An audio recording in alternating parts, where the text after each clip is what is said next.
Alors bonjour à tous, j'espère que vous allez bien. On se retrouve aujourd'hui pour parler de la méthode de connexion Apple Login qu'on va apprendre en fait à intégrer dans nos applications Flutter en utilisant notamment ici Firebase. C'est l'une des méthodes les plus récentes de connexion, l'une des plus efficaces et rapides également. On peut utiliser par exemple sur iPhone Face ID ou alors Touch ID sur les plus anciens iPhones. C'est une méthode qui est donc ultra efficace, ultra rapide, qui va nous aider en fait à créer des applications Flutter plus rapides, plus avancées, qui vont donc augmenter ici notre taux de conversion pour nos utilisateurs à rester du coup dans l'application. Je vais vous montrer tout ça dans cette vidéo avec toute la configuration d'Apple et de Firebase et surtout l'intégration pour nous dans Flutter. Donc c'est parti pour cette vidéo.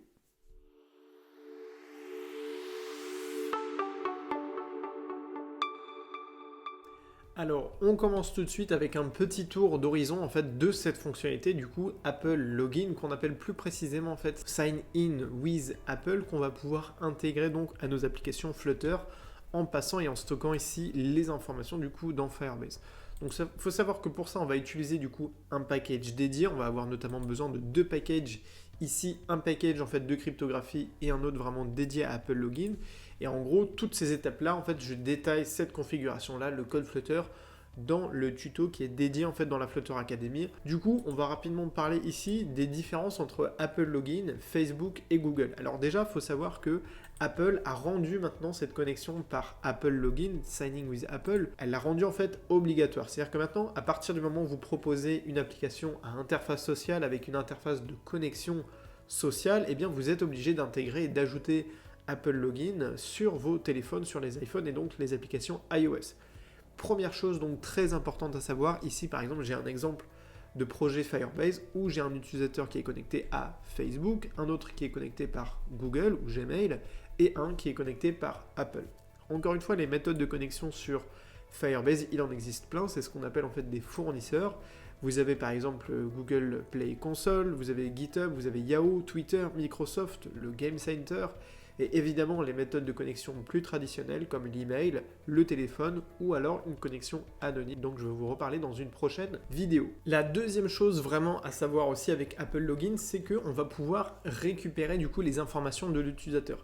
Ça c'est évidemment l'un des avantages en fait à utiliser ces méthodes de connexion tierces, parallèles si vous voulez aux méthodes de connexion traditionnelles, email, mot de passe, etc.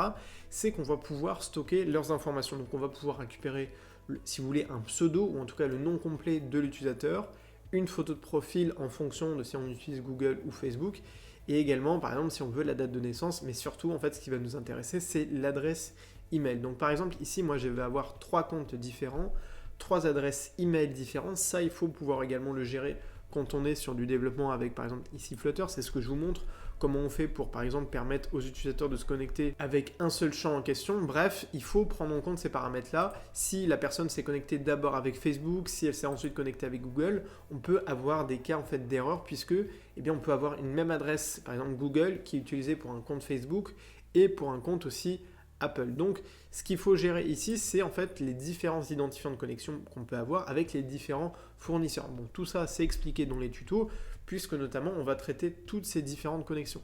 Je vais pourquoi pas aussi vous faire un petit atelier dans pas très longtemps, où on va du coup utiliser en parallèle toutes ces méthodes de connexion et commencer à créer, on va dire, un petit réseau social, une petite application à interface sociale qui va utiliser du coup ces 3 méthodes de connexion, en plus également d'une connexion du coup par email. Ce qu'il faut donc comprendre ici, c'est que Apple va vous renvoyer aussi, comme Facebook, comme Google, les données de l'utilisateur. Par contre, ce qu'il faut bien avoir en compte, c'est que ça va être associé du coup au compte Apple de l'utilisateur, mais par contre, ça ne va être renvoyé que lors de la première, on peut dire, inscription de l'utilisateur dans votre application. Typiquement, vous testez la première fois l'application, vous vous connectez avec Apple, et bien là, Apple va vous renvoyer toutes les informations. Il y a une petite manipulation qui est à faire que je vais vous montrer dans un instant qui va vous permettre de réinitialiser en fait cet état de première inscription puisque si vous vous inscrivez en fait, enfin vous vous connectez plutôt une deuxième fois dans l'application, Apple ne va pas renvoyer du coup à Firebase les informations de l'utilisateur, donc son pseudo, son adresse email. Et donc pour ça, il faut vous rendre sur le site ici de appleid.apple.com, vous vous connectez en fait à votre compte Apple et là vous allez vous retrouver en fait sur toute l'interface qui vous permet de gérer votre compte Apple et tous les identifiants. Et ici vous avez une section qui s'appelle connexion avec Apple, il vous suffit en fait de cliquer dessus pour accéder à toutes les applications iOS auxquelles vous vous êtes connecté en passant par la méthode de connexion de Apple. Et donc par exemple, tout en bas ici, je vais retrouver l'une de mes applications Flutter que j'ai développée donc avec Flutter en utilisant Firebase. Je vais pouvoir cliquer dessus et cliquer sur arrêter d'utiliser connexion avec Apple. Alors là, je ne vais pas le faire dans la vidéo, mais je vous montre ça en détail dans le tuto. Vous pouvez cliquer sur arrêter d'utiliser cette connexion là. Du coup, l'application, quand vous allez vous en tout cas recharger l'application, il va dire c'est comme si c'était une première inscription. Et du coup, là, vous allez pouvoir en fait faire vos tests en interne pour dire est-ce que la fonctionnalité de connexion avec Apple, elle est bien développée, est-ce que je récupère bien les informations de l'utilisateur. Celles qui nous intéressent, ce sont toujours ici en priorité l'adresse email de l'utilisateur et puis en bonus son pseudo et éventuellement une photo de profil, ce qui n'est pas encore inclus en fait avec Apple Login, mais ce qui est récupérable quand on passe par Facebook ou Apple. Donc pour résumer, cette méthode de connexion avec Apple, elle est vraiment très efficace, très rapide, donc très utile pour nous si vous voulez créer des applications un petit peu plus avancées du coup avec Flutter. C'est l'objet vraiment de la Flutter Academy, c'est de faire passer en fait votre niveau de développement avec Flutter et notamment Firebase vraiment à un niveau plus avancé.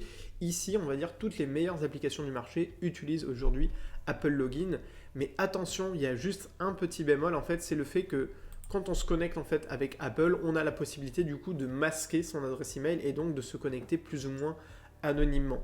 Alors pour moi, c'est la moitié d'un problème puisque moi, je n'utilise pas par exemple de targeting ou d'email list quand je propose en fait la méthode de connexion, peu importe la méthode de connexion en fait, sur une application mobile avec Flutter.